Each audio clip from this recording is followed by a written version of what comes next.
Hey everybody, what an opportunity for me to be able to share some of my story with you here at Life's Journey. Actually, next month, April, will be 5 years that I've been with this church, and it's been such a blessing. I want to tell you a little bit about where I came from and what God has been doing in my life since then. First, let me tell you that I wasn't raised by church-going people, and there were 3 things I want to make note of. 1, I said that I never wanted to be like my father. 2, I never wanted to be like my mother. And 3, I never felt special. So having said that, let me tell you what God has done in my life. So I made a profession of faith when I was 12, and I had been going to a church with a woman who was so gracious to pick me and my siblings up, and it was there that I made that first profession. And I believed the profession. I knew that Jesus Christ was my personal Savior and had died on the cross for my sins. After having made that profession, the relationship was never cultivated, and so we moved on. Fast forward several years, I had still never really cultivated that relationship with Jesus.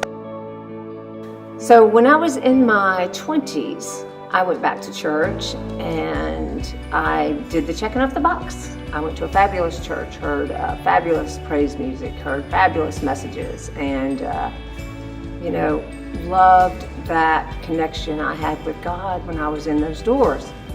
When I left those doors, I was right back to where Debbie always went back to, what it was that she wanted.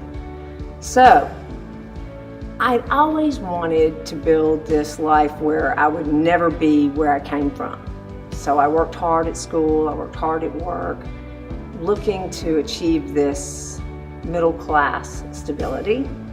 And when I reached all those, I got everything I wanted. I'd been in this beautiful marriage, I thought, for 10 years, and I thought, now what? What is there? Even during all this time that I was getting those things that I thought that I wanted, I still never really felt complete. So when life threw me a challenge in that status that I was at, where I thought I'd always wanted to be, I didn't cope very well. And I didn't go to God first. I tried to handle the situation the way that I would handle the situation, and I turned to substances. So I began to abuse alcohol. It gave me that feeling of no pain momentarily, and I don't know the day that I crossed the line, but there was a day that I crossed the line and I could no longer live without that alcohol. So I battled this disease probably for 3 years to 6 years, and God was always my 911. I would always call him if I was in trouble. I was always on the cusp of trouble. Never so much trouble that I somehow couldn't manipulate my way out of it, to where I always still believed that I was the ultimate solution for the challenges I faced in my life. So it wasn't until a day in August of 2003, after 3 to 6 years of promises, I want to stop. I'm doing what I can to stop.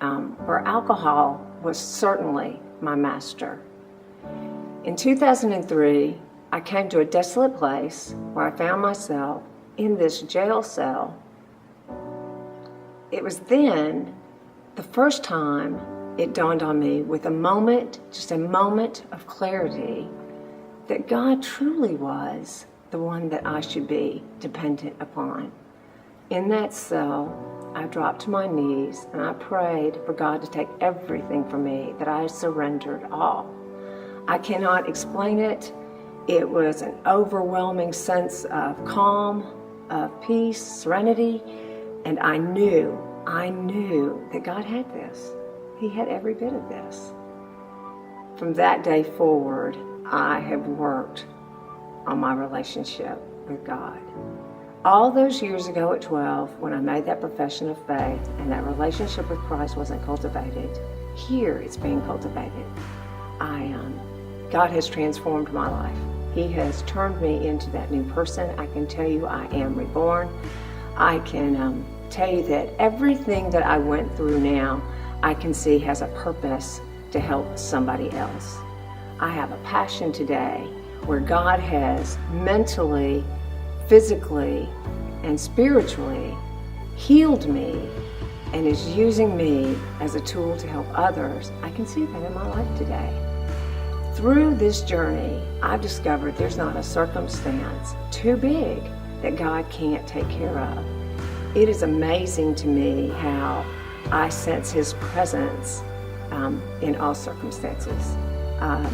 He's put me in a position where I get to talk to people about good, healthy habits, and trust me, this video is not me. This is not me. God has enabled me to share with others where I've been and who got me where I am and who's going to take me through my future and who really gives me life.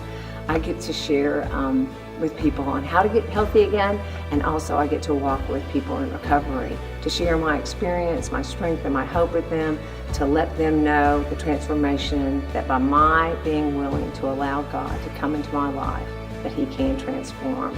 I want to say one last thing about life's journey. When I came here, I can tell you that God orchestrated the relationships that I have with the people in my life group.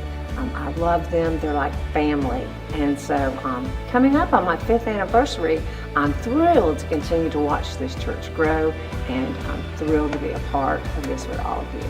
I love you all.